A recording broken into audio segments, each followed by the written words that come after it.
Bendiciones, hermanos. Vamos a abrir nuestras Biblias en el libro de Proverbios.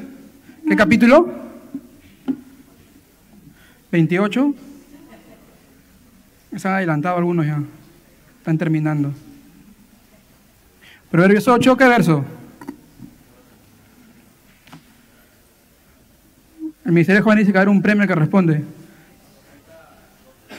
Ah, ya está, ya. Gracias, Lucero. Proverbios 8, versículos 12 al 21. Es la continuación de la prédica de la semana pasada. No estuve presente, pero lo vi por redes, así que estoy muy al tanto de las prédicas. Vamos a orar primero para poder dar lectura a la palabra del Señor. Gracias te damos, Padre, en esta noche, Señor, por permitirnos estar aquí presentes, bendito Padre. Gracias te damos, Señor, porque tú eres quien permite, Señor, que estemos aquí. Te rogamos, bendito Padre, de que en esta hora seas tú abriendo, Señor, nuestros corazones, seas tú abriendo, Señor, nuestros oídos, Señor, nuestras mentes, Señor, y sé tú, Señor, hablando, Señor, en esta hora, así como me hablaste a mí, bendito Padre. Te pido, Señor, que me uses, Señor, y que no sea ningún pensamiento mío el que salga, sino que sea palabra tuya, bendito Padre. Te pido también, Señor, que cada uno de mis hermanos, Señor, tenga el corazón sensible, Señor, a escuchar tu palabra, bendito Dios. Gracias, bendito Padre, en el nombre de tu Hijo Jesús. Amén. Vamos a leer del 12 al 21. Dice: yo la sabiduría habito con la cordura, y hallo la ciencia de los consejos. El temor de Jehová es aborrecer el mal, la soberbia y la arrogancia, el mal camino y la boca perversa aborrezco. Conmigo está el consejo y el buen juicio. Yo soy la inteligencia, mío es el poder. Por mí reinan los reyes y los príncipes determinan justicia. Por mí dominan los príncipes y todos los gobernadores juzgan la tierra. Yo amo a los que me aman y me hallan los que temprano me buscan. Las riquezas y la honra están conmigo, riquezas duraderas y justicia. Mejor es mi fruto que el oro y que el oro refinado, y mi rédito mejor que la plata escogida. Por vereda de justicia guiaré, por en medio de sendas de juicio, para hacer que los que me aman tengan su heredad, y que yo llene sus tesoros. Amén. Tomen asiento. Si es posible, sí les pediría que, más que nada los adolescentes, puedan pasar a las filas de adelante, porque acá está vacío y ya estamos llegando hasta la parte de atrás. Luego es un poco incómodo que se hayan avanzado la hora y estén buscando sillas donde venir. Así que, por favor, si de repente la fila de Andreita, de Chiqui puede pasar un poco más adelante, se los agradecería mucho.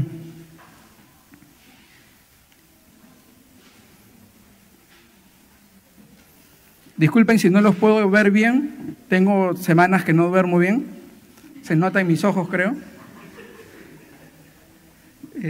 Vamos a continuar con el estudio. Y bueno, la semana pasada el hermano Rumi fue muy claro en su mensaje respecto precisamente a la sabiduría, pero en este caso era la sabiduría quien daba voces, quien exclamaba, quien anunciaba, que abría la boca, dice, para hablar verdad.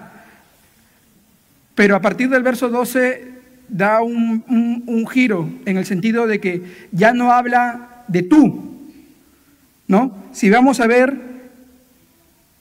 por ejemplo, en versos anteriores, por ejemplo, el verso 4 dice: oh hombres, a vosotros clamo, dirijo mi voz a los hijos de los hombres. Entended, en otras palabras, entiendan, simples, entiendan discreción. Y ustedes necios, entren en cordura. Está hablando en segunda persona, ¿verdad? Es como decir, yo les estoy hablando a ustedes. Oh, necios, entren en sabiduría, una cosa así. Pero a partir del verso 12, cambia y habla en primera persona. Y dice, yo, la sabiduría. Ya no está hablando de forma imperativa. Empieza a hablar de sí mismo. Y eso es lo que vamos a ver en esta hora. Es por eso de que el título de la prédica de esta noche he puesto la autodescripción de la sabiduría. Es la propia descripción que hace la sabiduría de sí misma. Y eso me trajo a mí recuerdos. Recuerdos cuando yo estaba haciendo teatro. ¿Por qué? Cuando los que han llevado teatro, inclusive aquí en la iglesia, ¿no? El hermano Paul en ese entonces nos decía, por ejemplo, que para tener un personaje no bastaba simplemente el hecho de que, ya, tú eres Pepito y Pepito le tira una cachetada a José. No, pero ¿por qué Pepito actúa así? ¿Qué pasa con Pepito? De repente Pepito tiene problemas de impulsividad. De repente Pepito no sabe controlar la ira. De repente Pepito es golpeado en su casa, ¿no? Entonces, eso se llama la construcción del personaje. Y a veces, aunque pueda ser un personaje muy simple, ¿no? Que aparece de repente una vez en escena, ese personaje tiene una historia que solamente la conoce precisamente quien interpreta a este personaje, ¿ya?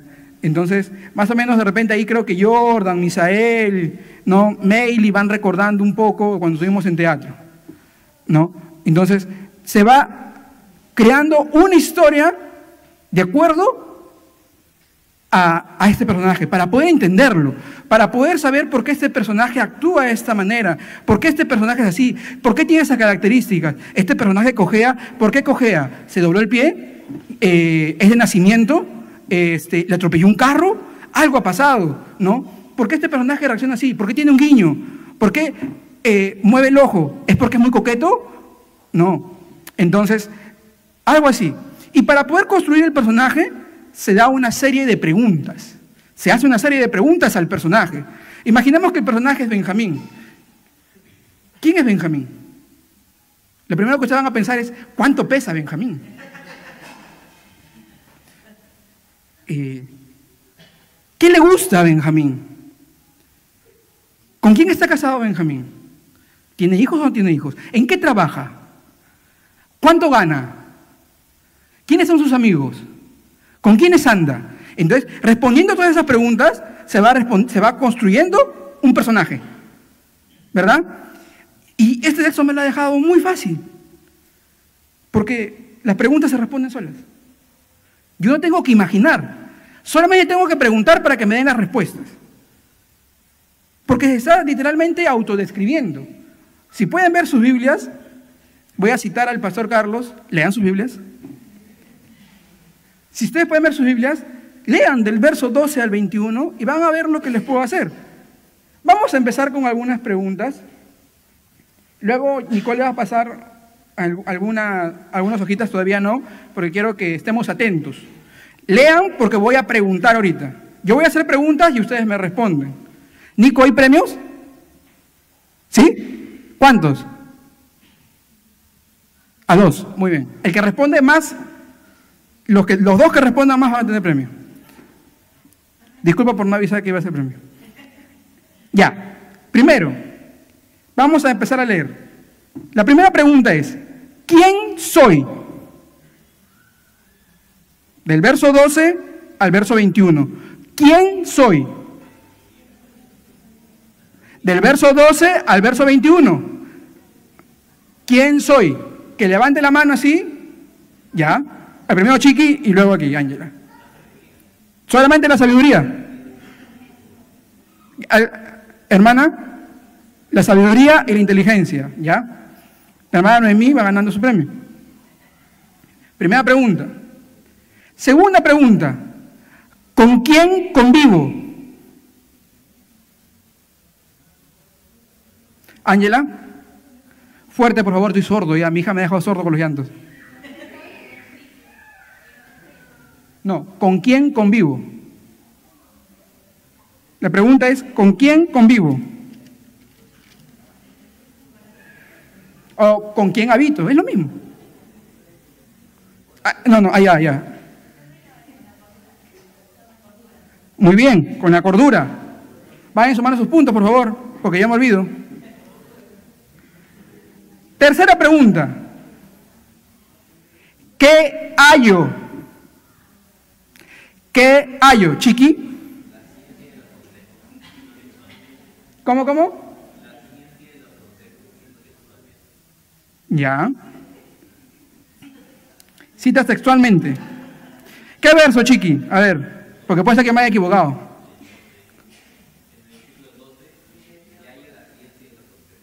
Ya, a ver. Pero falta.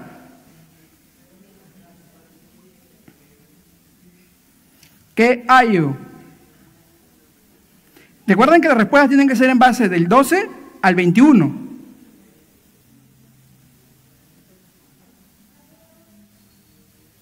Muy bien. Chiqui, ¿qué dijiste tú? Porque creo que entendí mal.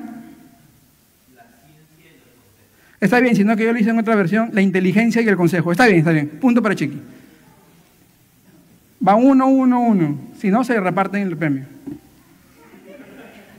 Pregunta número 4. ¿Qué aborrezco?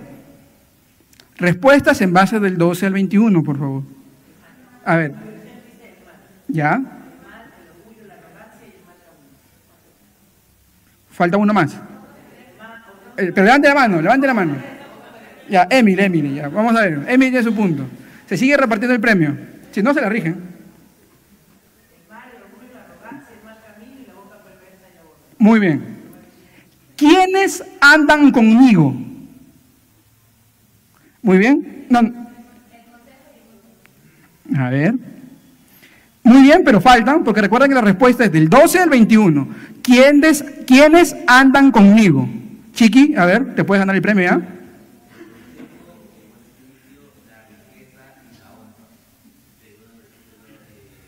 Falta uno. Falta uno. Muy bien, Chiqui. Ya, Chiqui va 2. ¿Qué me pertenece? ¿Qué me pertenece? Chiqui, uy, Chiqui está rayando. Muy bien. El poder, va 3, Chiqui, él sí quiere su premio. ¿Qué sucede por mi causa? Misael.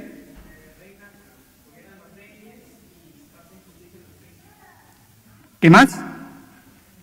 ¿Respuestas? Ángela.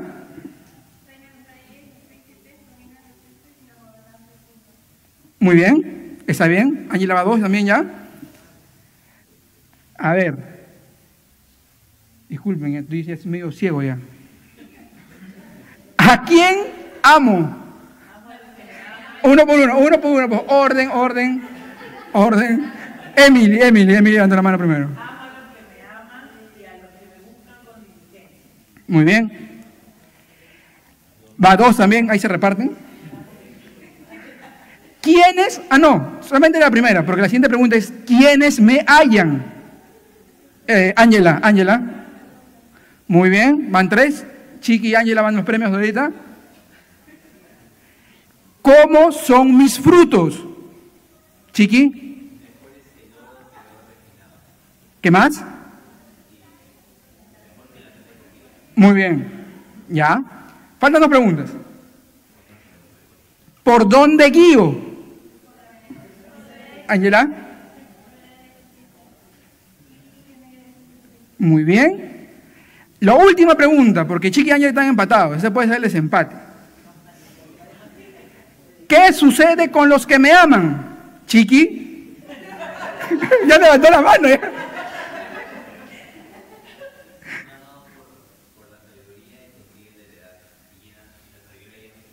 Muy bien, Chiqui. Primer puesto para Chiqui, segundo puesto para Ángela. Un aplauso, por favor. Ahora sí, Nico, si pueden repartir las preguntitas. Precisamente eso es lo que van a recibir ahorita cada uno de ustedes. Eso es un ejercicio, por ejemplo, que en teatro se hace de construcción del personaje. Vamos entendiendo un poco. Ahora, con esas preguntas que hemos hecho, ¿entienden más o menos a la sabiduría? ¿Sí? Ya. Si la entienden, porque yo solamente escuché al hermano Carlos Jesús y a la hermana Emily y a la hermana Rosita.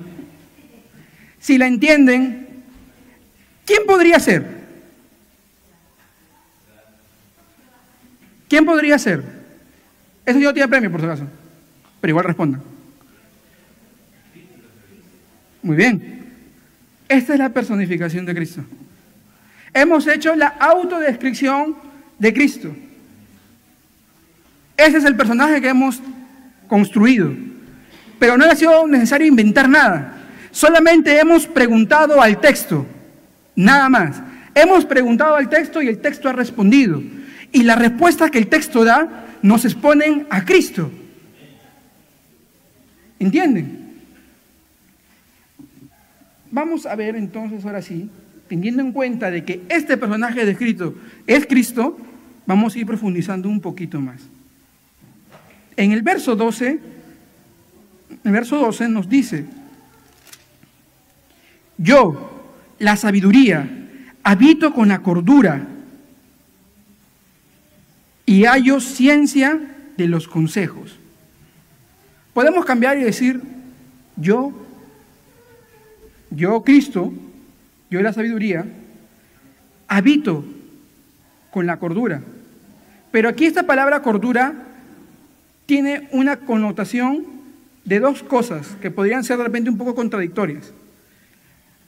¿Qué entendemos nosotros normalmente por cordura? Alguien sensato, ¿verdad? Equilibrado, sobrio. ¿Alguien más? ¿Alguien da más? ¿Algo menos? Es lo que nosotros entendemos por cordura. Pero cuando habla aquí de cordura, no solamente habla de eso, también habla de prudencia, habla de alguien que es sutil, pero también habla de alguien que es astuto, alguien que es sagaz. ¿Ya? Pero no es una astucia como nosotros la podemos entender. Ahora entienden por qué nos dijeron Jesús mismo que seamos mansos como palomas, pero astutos como serpientes. Exactamente, hay que tener un buen discernimiento. Pero esto precisamente nos lleva a no tener una vida llevada a vivir por nuestros impulsos, en donde nosotros hagamos las cosas por hacer, que hagamos las cosas sin pensar. Y me dirijo a un público adolescente, a un público joven.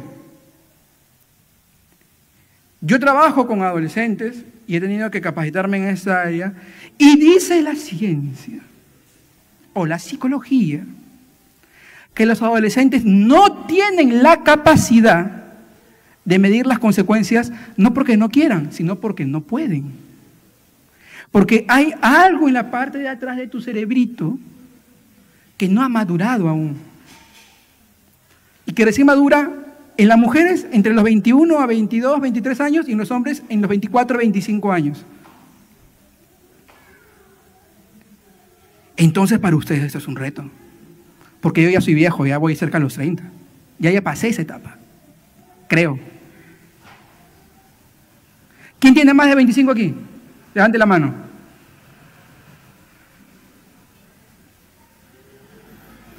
Tracy, mi promo. Pero después de acá todos tienen menos de 25. ¿Será cierto entonces que ustedes no pueden vivir con inteligencia y con cordura como demanda la palabra de Dios? ¿Será así? ¿Será cierto que ustedes no pueden pensar en las consecuencias que pasan? ¿Será cierto que ustedes no pueden medir las consecuencias? Quizás sí. Pero yo recuerdo que cuando yo era adolescente, sí pensaba y pensaba mucho lo que iba a hacer. Igual lo hacía, pero lo pensaba. Así que eso de que lo hacemos sin pensar, no sé qué tanto, ¿será normal de repente yo? Pero yo sí lo pensaba. Ahora, que lo haga es otra cosa, pero lo pensaba. Sabía de que me iba a haber un castigo, sabía de que eso de que iba a hacer no llevaba a algo bueno, sabía de que iba a tener alguna consecuencia, pero a veces nuestros impulsos nos ganaban y hacíamos a pesar de saberlo. Entonces, el reto en esta hora precisamente es cierto, quizás estás incapacitado biológicamente a hacerlo, Pero si tú estás en Cristo,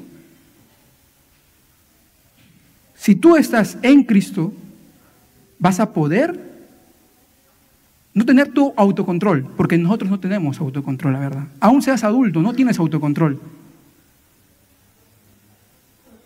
Yo por mí mismo no tengo autocontrol de lo que hago. El autocontrol lo da Dios por medio de su Espíritu, el dominio propio. Entonces, si tú precisamente dices, y hallo la ciencia de los consejos. Cuando dice la ciencia, ¿qué es? Es la inteligencia en los consejos, el conocimiento de los consejos. ¿Qué pasa a veces? Dicen que uno no aprende de errores de otros, que uno tiene que tener sus propios errores para poder aprender. Es cierto. Pero ha habido cosas que yo he aprendido de errores de otros y que no lo he hecho precisamente porque he visto que a otros les ha ido mal. Por ejemplo, algo que yo le he tenido siempre terror, fueron las drogas. Porque en el colegio te ofrecen todo. En la universidad, ni qué decir, sobra. ¿Sí o no, Christopher? Pero, por ejemplo, la primera vez que yo probé alcohol en mi vida fue a los 14 años en el colegio.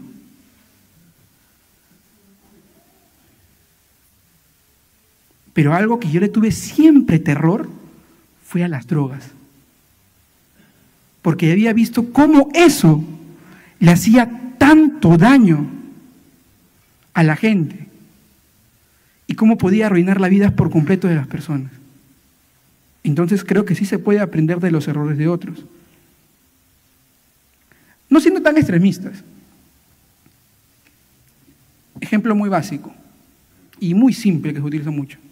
Si yo sé, por ejemplo, de que voy a sacar buena nota copiando, que puedo tener buen promedio, que puedo salir adelante y lo hago, sí, vas a tener buena nota. Y en el colegio te podría hasta servir, pero después cuando postules a la universidad no vas a poder hacerlo porque no aprendiste ni papa.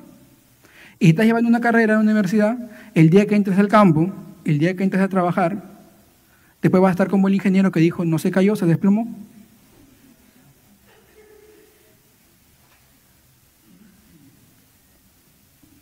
Entonces, ustedes tienen que poder abrazar, encontrar el consejo, la inteligencia en los consejos. Y a su edad aburre, cansa. Lo sé porque no hace mucho yo he pasado por eso. Hasta no hace mucho yo he sido hijo. Y mi padre me decía, y mi madre me decía, y a mí me aburría, porque yo creía que era grande, que yo ya sabía, que yo entendía. Pero eso es falso. Si tú sigues confiando en tu propia inteligencia, vas a seguir cayendo en tu propia concupiscencia y vas a seguir deleitándote en tu pecado. Entonces, encuentra la sabiduría, encuentra la inteligencia, la sabiduría en los consejos y abrázala. Y así como Jesús dice, yo habito en la sabiduría, con la cordura, en la prudencia, en la sutileza, pero también en la astucia. Hay que ser inteligentes, hay que ser astutos, hay que ser prudentes. Hay que saber cuándo hablar, hay que saber cuándo callar. Verso 13. El temor de Jehová es aborrecer el mal. Una vez más, ya hemos visto, el principio de la sabiduría, ¿qué cosa es? El temor a Jehová. Entonces, el temor de Jehová es aborrecer el mal. La sabiduría nos lleva a aborrecer el mal. Nos lleva a aborrecer el mal. ¿Y qué es aborrecer? Dicen algunos, amar menos, ¿no? Odiar. Pero, ¿sabes qué significa esto? Estaba leyendo algunos algunos estudios, y decía que hay que tener un terror, un pánico, pero no un terror, un pánico que uno tiene, por ejemplo, yo tengo pánico a los espacios cerrados, a mí no me gustan los ascensores. Siento que el aire se acaba. Pero no es a eso, no es un terror, un pánico que no tiene sentido, que no tiene... No, sino tiene que ver, dice, con un temor que se refiere a un honor muy alto. Un miedo por un honor muy alto hacia la santidad propiamente de Dios. Cuando Dios se acercó a los hebreos, al pueblo de Israel, ellos tuvieron miedo, porque la presencia del Señor se acercaba, su santidad se acercaba, y tuvieron miedo. Pero en nuestro caso, eso a nosotros nos debe llevarnos bien a acercarnos más a Él. Nos debe a llamar a acercarnos más a Dios. En otras palabras, tenemos que amar lo que Dios ama y odiar lo que Él odia. Entonces, si Dios nos dice en su palabra que tenemos que honrar a nuestros padres, tengo que amar lo que Él ama. Y Él ama que honres a tus padres. Si Él te dice en tu palabra que odies la lascivia que tienes, odia la lascivia que tienes. Como el hermano Jesús dijo hace unos 4 cultos, otros servicios. Deja ese celular a un lado. Es un portal a un mundo de perdición. Si eres lascivo, el celular va a ser tu destrucción. Por eso no quieres que tu mamá lo toque. Por eso no quieres que tus papás vean tus conversaciones. Porque ¿qué rayos estarás conversando ahí? ¿Qué foto estarás enviando?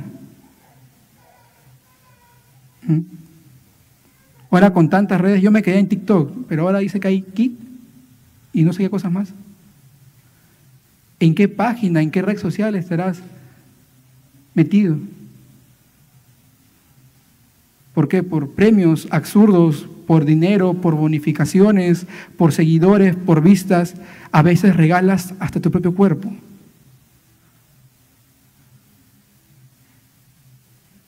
Sin ningún tipo de dignidad alguna.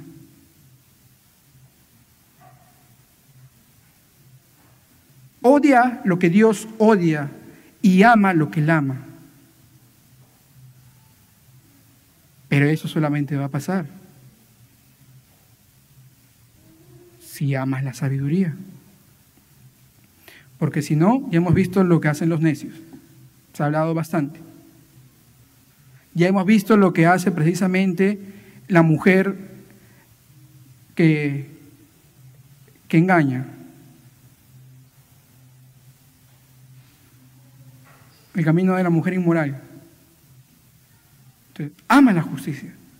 En capítulos anteriores te presentaron a esa mujer. Y ahora Cristo mismo se presenta a ti. Te dijo, no vayas por allá, pero ven aquí.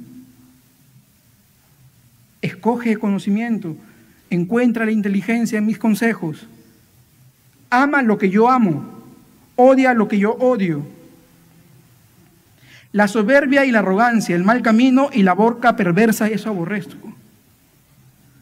Y me parece interesante que mencionen estos pecados, de verdad. Porque son pecados que normalmente no se suelen ver. En algunos casos sí, porque ya es muy exagerado, pero en otros no. La arrogancia, el orgullo, es algo que está muy adentro del corazón de uno, ¿no? Es como cuando estás andando de repente en una falta, en un pecado,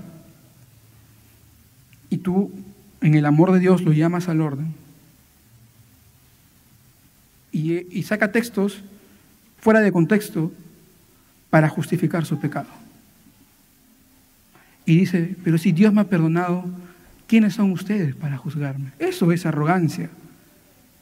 Eso es orgullo.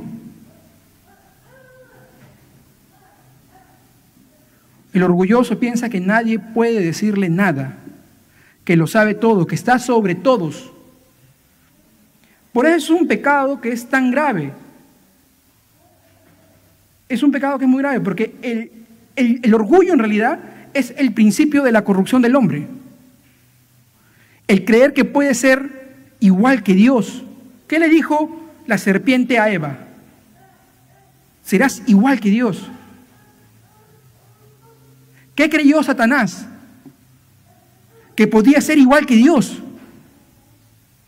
Y cuando nosotros pecamos deliberadamente, lo hacemos también un acto orgulloso, porque pensamos de que no va a tener consecuencias, pensamos que nadie nos va a ver, pensamos que nadie se da cuenta. Entonces, tenemos en nuestra mente a un Dios chiquitito, a un Dios que lo puedo pasear, a un Dios que es una canita al aire nomás. Y no, porque Él no pasará por alto al culpable. El orgullo es un pecado muy grave.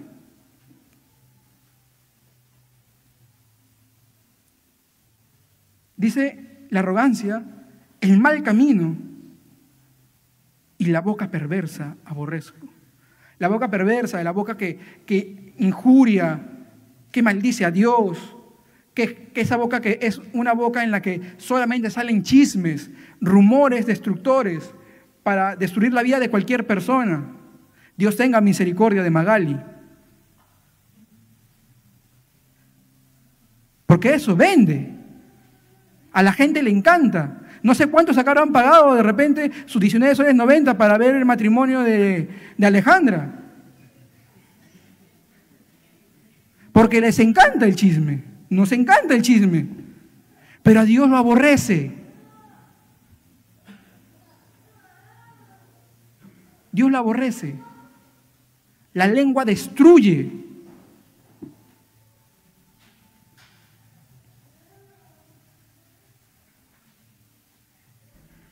Aquí precisamente el temor de Jehová es aborrecer el mal, la soberbia y la arrogancia, el mal camino y la boca perversa yo aborrezco.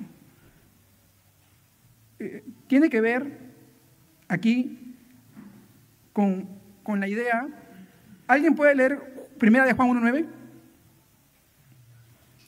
Fuerte, fuerte.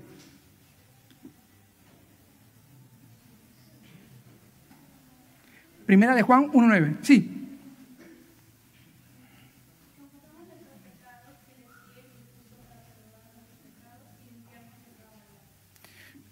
Precisamente eso. Si confesamos nuestros pecados, Él es fiel y justo para limpiar nuestra maldad. Pero esta no es una frase cliché. No es una frase que podemos repetir a la ligera. Sino que, teniendo en cuenta esto, es aborrecer el mal, la soberbia. Confesar nuestros pecados significa ver al pecado de la misma forma en la que Dios lo ve. Y tener una actitud que merece el pecado que tengo. Recuerden a David. David fue orgulloso, David fue pedante, si tú pones a analizar, cuando cometió su pecado. Pero cuando llegó el profeta y le dijo, ¿eres tú? Mira, fue tan orgulloso que no se dio cuenta que cuando el profeta hablaba de él. Y lo juzgó, y lo sentenció, dijo, merece la muerte.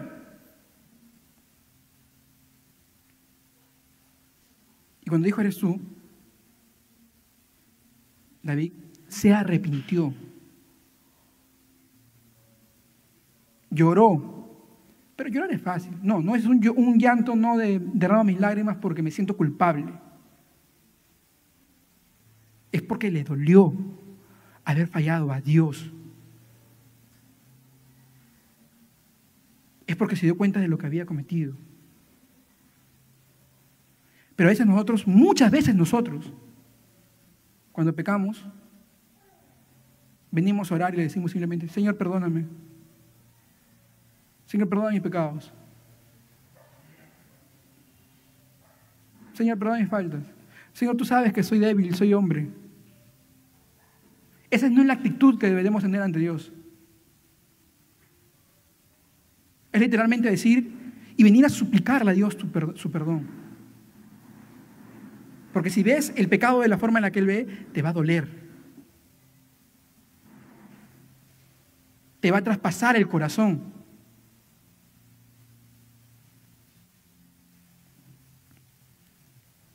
(14) Conmigo está el consejo y el buen juicio. Yo soy la inteligencia. Mío es el poder. El consejo aquí significa, según lo que está viendo un poco, va con el significado de la palabra propósito. Conmigo está el propósito. ¿Ya? Conmigo está el propósito y el buen juicio. El buen juicio tiene que ver inclusive con lo que estaba leyendo, con el sentido común. Con poder tener un buen criterio, un sentido común de justicia. Y ahora hablar de sentido común hoy en día es a veces hasta insultante. De repente, quién sabe, en unos 10 años, 15 años, Veres está peleando para ser doctora, cuando a ver venga una paciente y diga, es mujer, van a decir, ¿cómo sabes?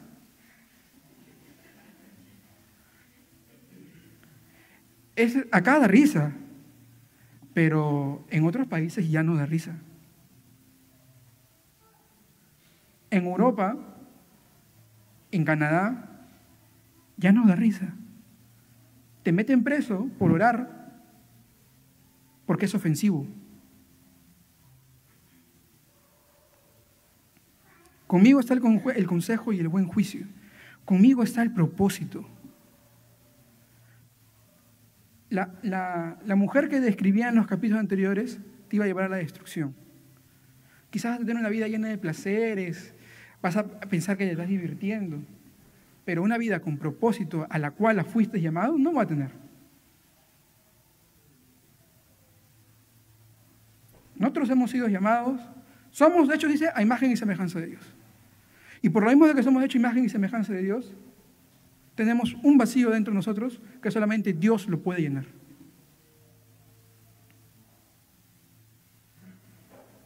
Y eso se llena precisamente estando en Cristo, en sus caminos, en su propósito. Yo soy la inteligencia. En otras palabras, yo soy la sabiduría. Vuelvo a decirlo. Mío es el poder. Romanos 11, del 33 al 36, por favor. Alguien que no sea Ángela.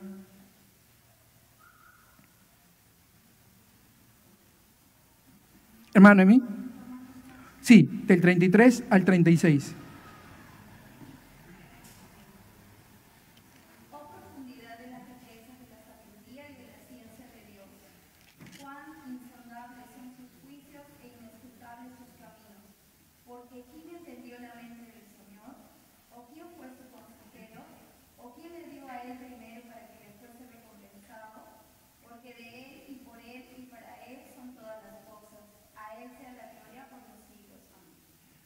¿Ven que sí habla de Cristo?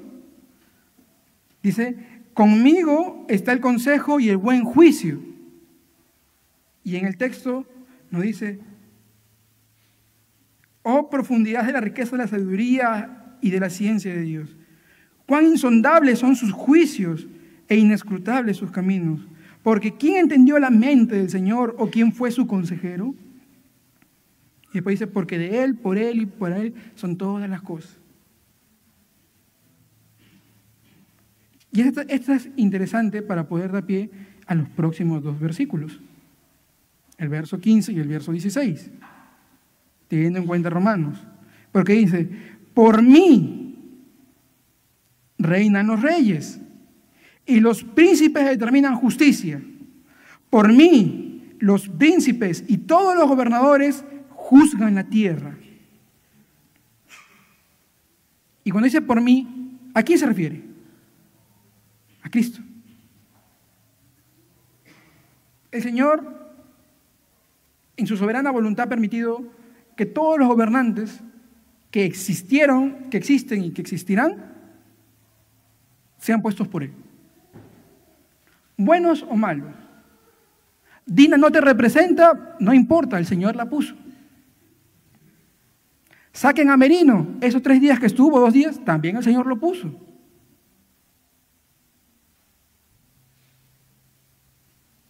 Y en su sabiduría también ha permitido que en cierta manera, aún muy pecadores que sean los hombres que puedan estar en el poder, han permitido que haya un cierto orden dentro de la humanidad, respetando en su mayoría principios básicos,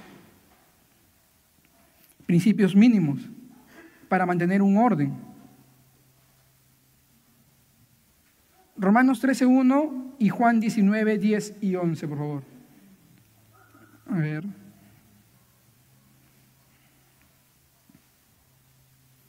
¿Quién tiene Romanos 13:1 y otra persona que tenga Juan 19:10 y 11?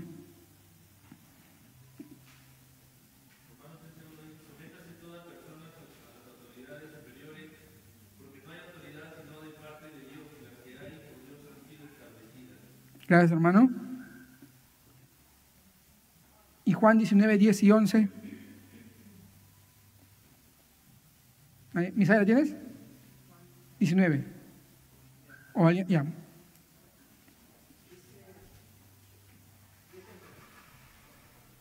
Entonces le dijo Pilato: ¿a mí me hablas? ¿No sabes que tengo autoridad para crucificarte y que tengo autoridad para soltarte? Respondió Jesús: ninguna autoridad tendrías contra mí si no te fuese dada de arriba. Por tanto, el que a ti me ha entregado, mayor pecado tiene. Ahí Jesús mismo le deja claro a Pilatos de que él no tiene autoridad si es que no fuera dada por Dios. Entonces, por la sabiduría mismo, por Jesús mismo, es que existen los príncipes pueden dominar, es que los gobernantes pueden juzgar la tierra, es que los reyes reinan.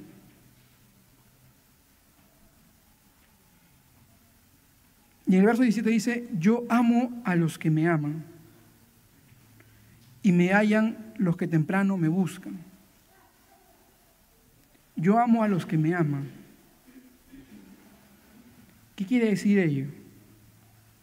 Es interesante porque Juan nos dice que nosotros amamos a Dios porque Él nos amó primero. Hermano, hay una contradicción entonces. Juan se contradice con Proverbios. Porque Proverbio dice que yo amo a los que me aman. Y Juan dice que nosotros amamos porque nos amó primero. ¿Cómo es? La Biblia se equivoca. No, simplemente está dando, como se puede decir, la cara a la otra moneda. Nosotros amamos a Dios, como dijo Juan, ¿por qué nos amó nosotros primero? Nosotros no, somos incapaces de amar a Dios, somos incapaces de abrazar a Jesús.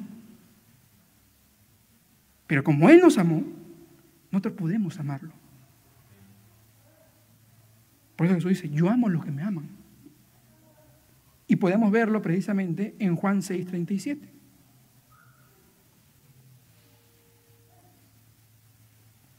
Juan 6:37.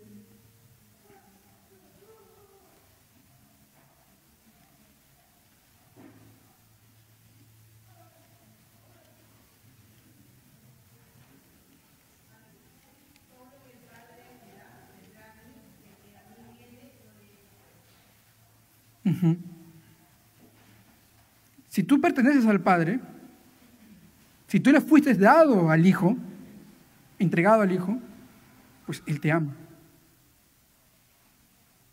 Y Él no te va a echar fuera. Y es por eso mismo de que Él, Dios, por medio de su Espíritu, nos produce a nosotros amor hacia Dios. Nos permite amar la sabiduría. Porque si nosotros vamos a seguir luchando con nuestras propias fuerzas, va a ser imposible que puedas amar la sabiduría, que puedas amar a Cristo. Va a ser imposible. Gracias a Dios, esto es posible porque tenemos el Espíritu de Dios en nosotros. Porque podemos acercarnos a Dios por medio de su Santo Espíritu, que nos purifica, que nos santifica, que nos convence de pecado, de justicia, de juicio. Y podemos venir a Él. Y me hallan los que temprano me buscan. Podemos tomarlo en dos secciones. Como el salmista decía, buscarlo de madrugada al Señor, buscarlo de mañana, en oración, buscarlo en todo momento. O también en la otra sección de que si oyes tu voz, como decía, no endurezcas tu corazón y ven a Él. No esperes el último momento de tu vida, si crees que lo puedes planear, para poder acercarte a Dios.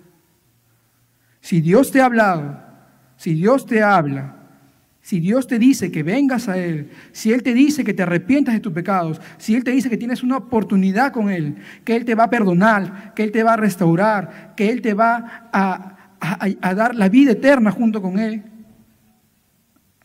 no endurezcas tu corazón y ven a Él. Créele y ven a Él. Pero si sigues endureciendo tu corazón, no te aseguro que esta promesa vaya a ser contigo. Porque quizás también Dios endurezca tu corazón. Y eso es muy duro, eso es muy feo. A mí me pareció interesante cuando empezaba hace mucho tiempo a empezar a leer un poco más detenida la Biblia, y que al principio en Éxodo dice, y Faraón endureció su corazón, y Faraón endureció su corazón creo que como 3 o 4 veces, y después dice, y Dios endureció el corazón de Faraón.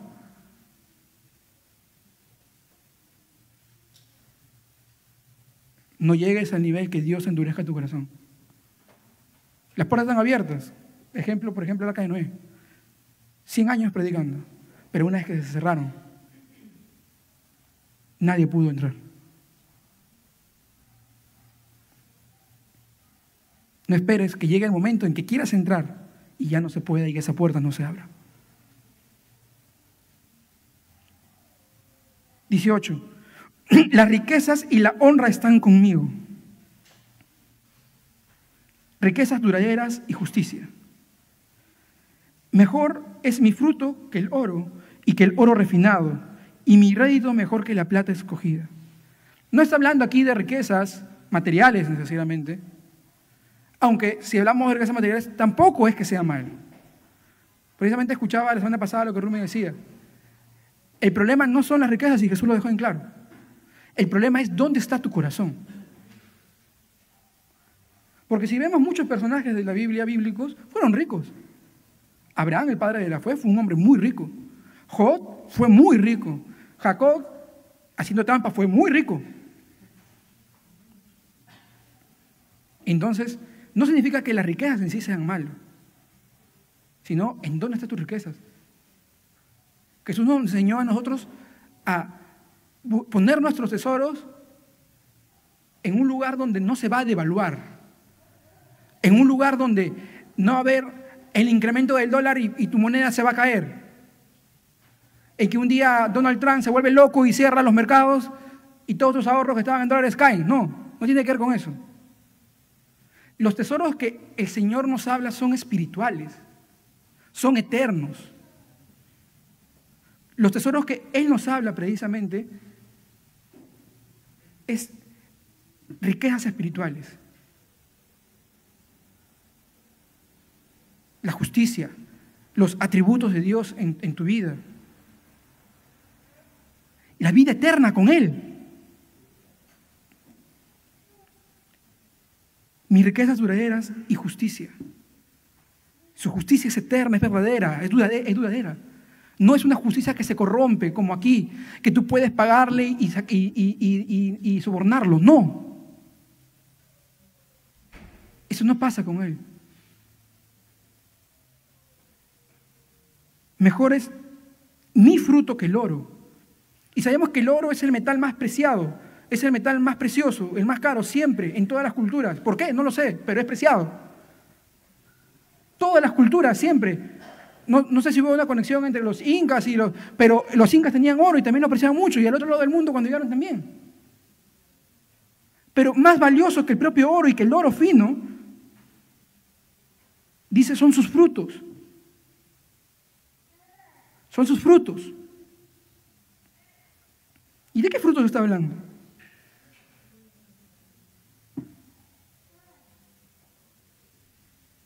De tus frutos precisamente. Frutos de arrepentimiento, dignos de arrepentimiento.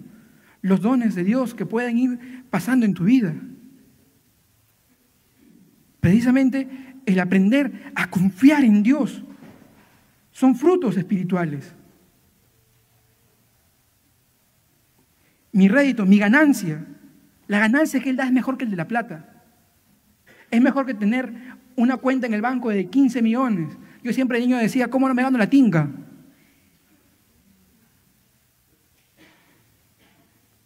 Pero después empecé a leer que la gente que gana las loterías en poco tiempo vuelven a ser pobres. ¿Por qué? Porque la ganancia que el Señor da va más allá del dinero, más allá de la posición, va más allá de lo que tú puedas alcanzar o no, va más allá de lo que puedas lograr, del nombre que puedas obtener. Pablo, ¿qué decía? Todo lo tengo por basura. Todo lo tengo por basura, por alcanzar a Cristo. ¿Podemos decir lo mismo que Pablo? ¿Podemos decir que todo lo que tenemos lo podemos tomar por basura por el fin de alcanzar a Cristo? Quizás no, yo todavía estoy luchando con eso. Cuesta. Aspirar a tener una carrera es muy bueno. Tener una profesión es muy bueno. Tener un puesto en el trabajo es muy bueno. Quizás tener un puesto en el gobierno es muy bueno. Pero nada de eso se va a comparar a las ganancias que podemos tener con nuestro Dios. Jesús dijo que Él iba a preparar morada para nosotros. Vamos a vivir con Él por la eternidad.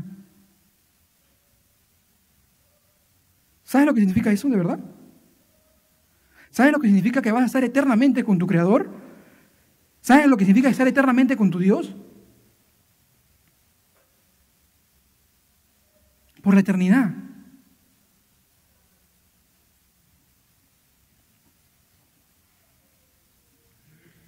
Por vereda de justicia guiaré. Por en medio de sendas de juicio. Para hacer que los que me aman tengan su heredad y que yo llene sus tesoros. El Señor te va a guiar precisamente por esas sendas de justicia, cuando tú abrazas su sabiduría, cuando tú abrazas a Cristo. Como dijimos al principio, estás imposibilitado a tomar buenas decisiones. Estás imposibilitado a poder escuchar el consejo de Dios. Estás imposibilitado a escuchar el consejo de tu padre, a escuchar el consejo de tu madre, a querer hacer las cosas de forma impulsivas, a no medir consecuencias. Pero si abrazas a Cristo, Él te va a guiar por esas sendas, Él te va a guiar por esas veredas y va a ser precisamente de que no sea tan difícil ese camino. Él te va a tomar tu mano. Él dijo, yo soy el camino, la verdad y la vida. Él te va a guiar por ese camino a través de su verdad. Y Él al final, como dice, para hacer que los que me aman tengan su heredad, Él te dará vida y serás parte de Él, serás parte de su heredad.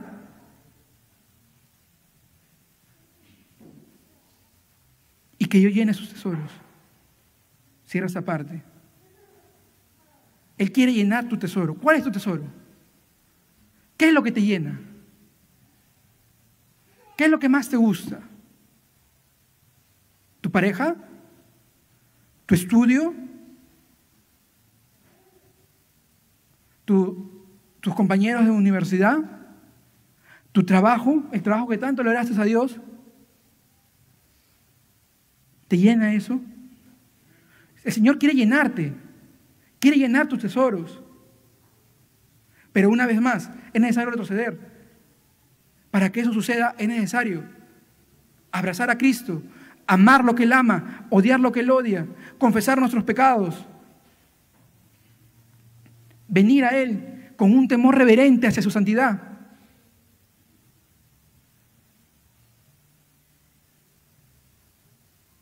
Es necesario dejar de actuar por mis propios pensamientos, dejar de actuar por mis propios impulsos y dejar que el Señor obre en mi vida. Es necesario creerle